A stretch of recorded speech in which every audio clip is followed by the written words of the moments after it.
Hello everyone, my name is Bobby. Today, I'm gonna teach you one topic in mathematics that will be the part of the IGCSE syllabus. It's from paper Extended Math 0580.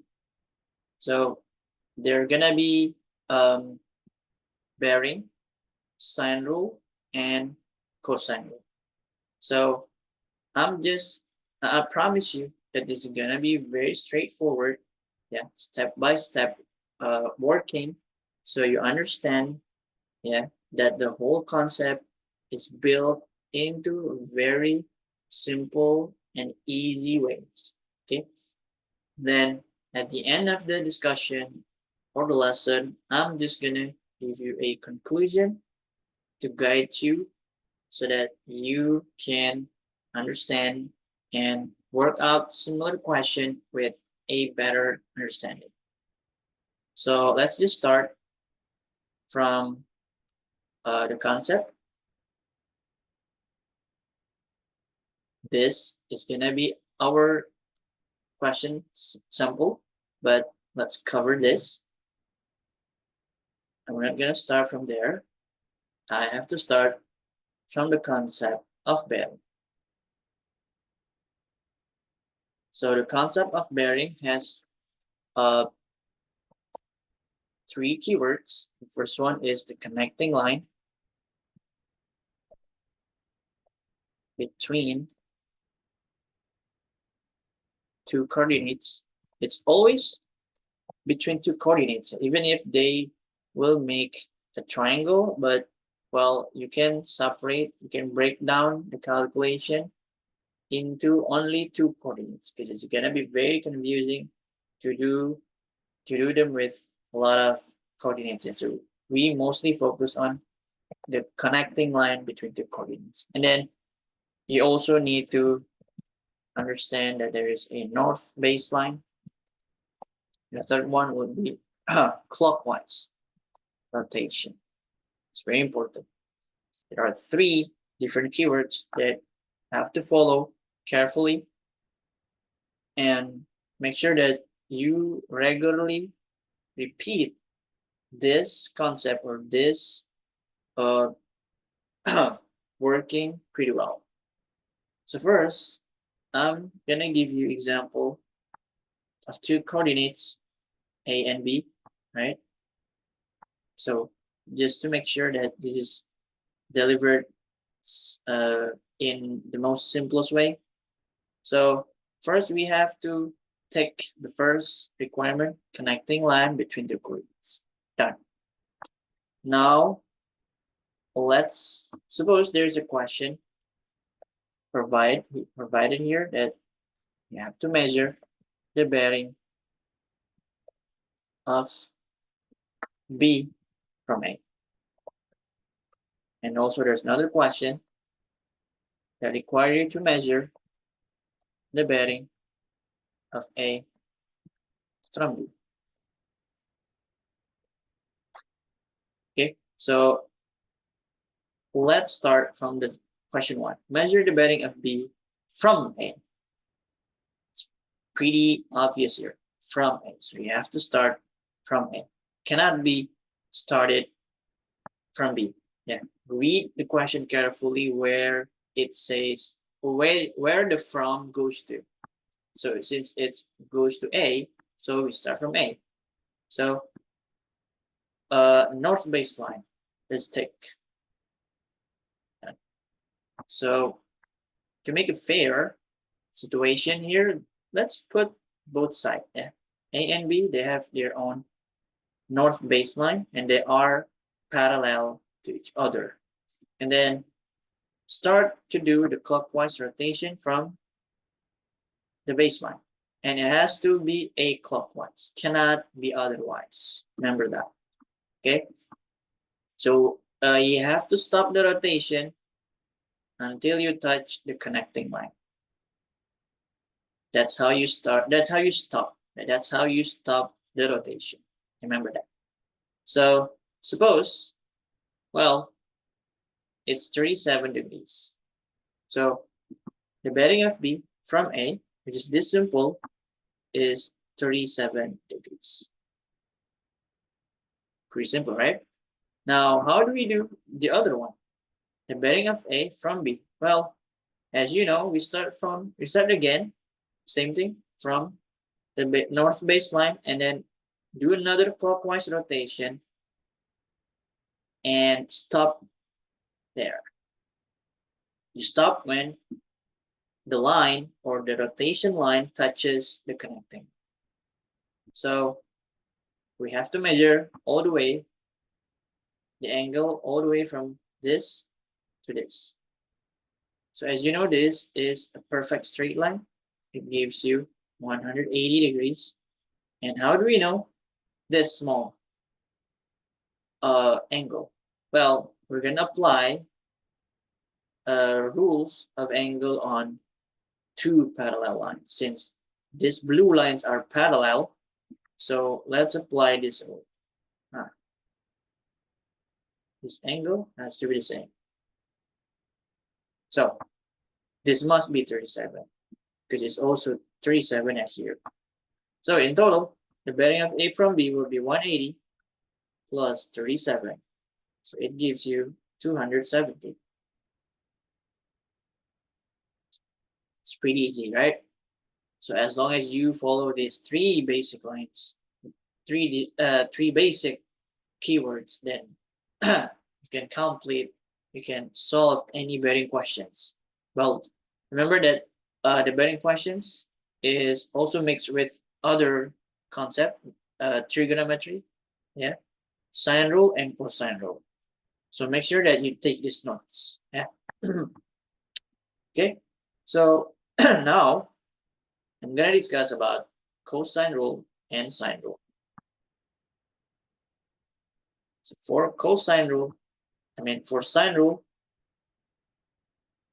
both method or both approach is for advanced trigonometry, which is using irregular triangle. We're not using right angle, SOHCAHTOA, no. It's irregular triangle. So suppose I have a triangle that looks like this: alpha, beta, and gamma. A is the opposite to alpha, B is opposite to beta, C is the opposite of gamma. So the rule or the keywords for sine rule is that you spot a pair when a pair of side length and its opposite angle is given, then it's a legitimation to use a sine rule. Yeah. Why? Well, if you're about to see how it looks like, how the formula looks like, well, you're gonna understand that to complete the pair, once you complete the pair, at least one pair, this pair only, or this pair only, or this pair only, well, you can solve the other one. Yeah. In most cases, yeah, one pair is given here. So probably, or most of the time, one variable is known. For example, B only. And you have to find beta. The other case, probably they give you gamma. You have to find C, side length. So that's why the pair should be fulfilled. Yeah. The information of a pair of side length and its opposite angle should be confirmed. Once you confirm, then you can use sine rule. And then for cosine rule, I'm just going to give the identical triangle here. But, oh yeah, before I draw, the keywords given here is pretty simple. When to use cosine rule is when sandwich is given.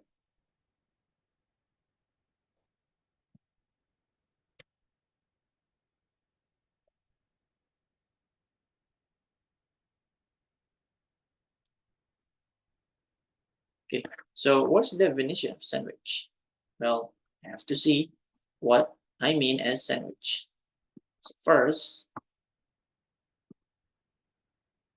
I'm just gonna give you only some information here. So look at that.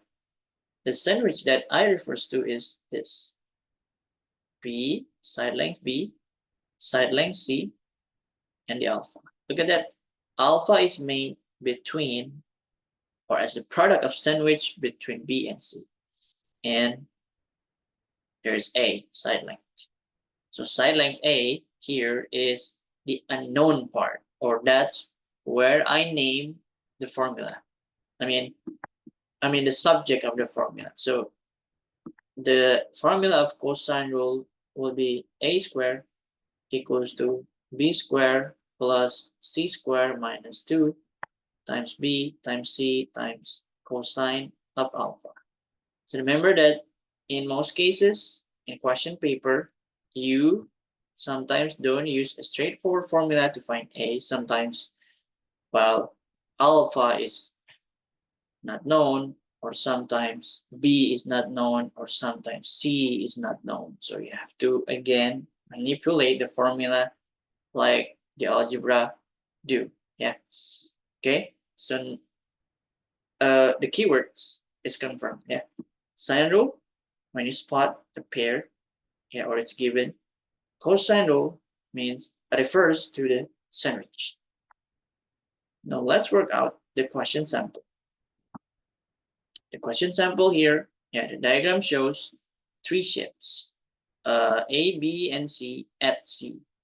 So AB is 5 kms, BC is 4.5 kms, and AC is 2.7 kms. So calculate the angle of ACB. So look at this. ACB is sandwich, or it's between side length AC and side length BC. Oh, it's confirmed. Your N, yes, there is the opposite side length here given 5. So this is a confirmation that we have to use cosine rule. So I'm just gonna name it from the letter AB squared as the subject name. Yeah, because it's the opposite of alpha, equals to AC squared plus BC squared minus 2 times AC times BC times cosine of alpha. So remember that this should be in bracket because they have to be united, yeah, or combined. And then I input the number 5 squared, 2.7 squared plus 4.5 squared minus 2 times 2.7 times 4.5 times cosine alpha. So here we have 25, 7.29 plus 20.25 minus, okay, I'm just gonna combine this as a 2 point, okay, so 2 times 2.7 times 4.5, it's 24.3 cosine alpha. So look at here that there are 4 clusters. So I'm just gonna isolate the 24.3 cosine alpha on the left side. So it should be written, it's supposed to be written like this. And then I move all the remaining variables on the right side. So if we simplify the right side, it gives us 2.54. So to get cosine alpha, we should divide 2.54 by 24.3. So it's given that it's 0.105. So to get alpha, yeah, we use the inverse cosine of 0.105. Remember that this set alpha as, I mean, it's in degree, not in radian. Remember that.